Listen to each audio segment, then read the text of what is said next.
Hey guys, this is Matt with Doug Andrews Distributing. Today we're going to be going over weight management, specifically on our reefer trailers, specifically how to slide the tandems and how to get your load to evenly weigh so that you can be legal as you go take your load where it needs to go. Usually when you get loaded, most shippers and receivers want you to have your trailer tandems all the way to the back for extra support when they have their forklifts coming and going.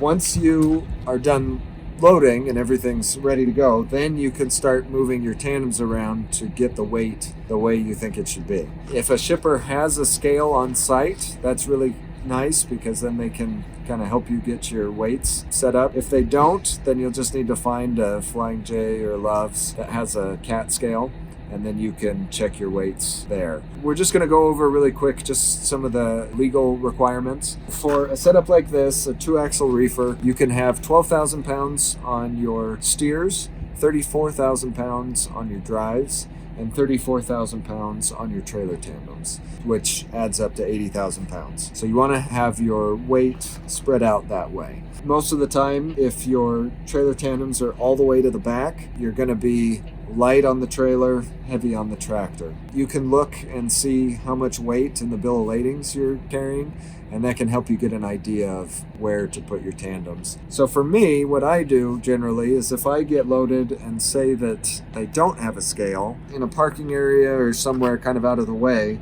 I'm going to go ahead and slide my tandems to the middle. So that way I can adjust them just a couple of holes one way or the other once I can check on a scale. To slide your tandems, the first thing you're going to want to do in your truck is you're going to want to set both brakes, your trailer and tractor brakes. You'll come back here, driver's side of the trailer, just in front of the tandems. And if you come down here, you'll see a little knob right there. That knob you can pull out or push in. These are the pins. You've got 2 on each side, 4 total.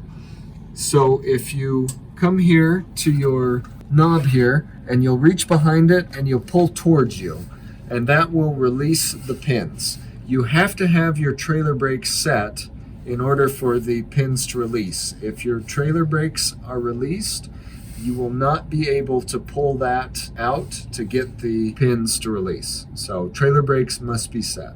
So once you pull that, you'll hear them suck in, and what you want to do is you're going to make sure, visually go around and make sure that each one is sucked all the way into the frame. If you have one that isn't fully sucked in, grab yourself your hammer and just tap it. 9 times out of 10, it's just pinched between the frame there. And so if you just hit it, it should suck back in. Once you make sure that all 4 are sucked in, you'll go back to your truck, release your tractor brakes, but leave your trailer brakes set. You'll either pull forward or backwards depending on which way you want your tandems to go. So your tandems will stay stationary. It's the body of the trailer that will then move forward or backwards depending on which way you want to go. So in our scenario where you had your tandems all the way to the back, you would want to back up so that your tandems stay stationary, but your trailer starts sliding back to give you an overhang behind your tandems. So you might have to get out and check a couple times and see kind of where you're at. Once you feel comfortable that you're somewhere where you want to be, you'll go ahead and push that knob back in, and then most of the time your pins won't be exactly lined up, so you'll have to get back into the truck and kind of rock it back and forth until your pins line up with the holes and actually pop out. So as you slide this backwards and forwards, you've got a number of holes here. Going from one hole either forward or backwards will shift about 400 pounds of weight. Okay, so in a certain scenario, let's say that you go and you do an initial weigh and you've 32,000 pounds on your tandems, but you're over by 2,000 pounds on your drives. So in that scenario, you would want to shift more weight onto your trailer tandems. So to do that, you're going to want to move the trailer tires. They need to be more to the front so that more weight slides backwards. So in that scenario where you're trying to move 2,000 pounds, you want to be moving at least 5 holes. So what I do is when I get to that point, I figure out where I want to be, which hole I want my front pin to be in, and I make a little mark. I just scratch just something to indicate to me, okay, that's where I want to end up. And then I start moving my tandems either backwards or forwards, sliding the trailer to get it to line up with that.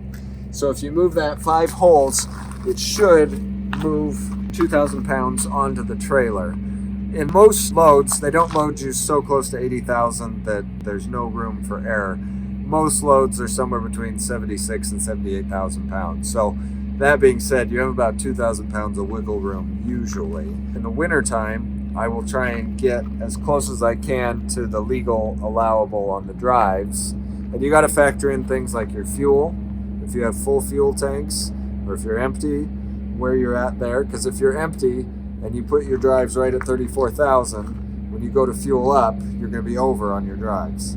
So just something to consider.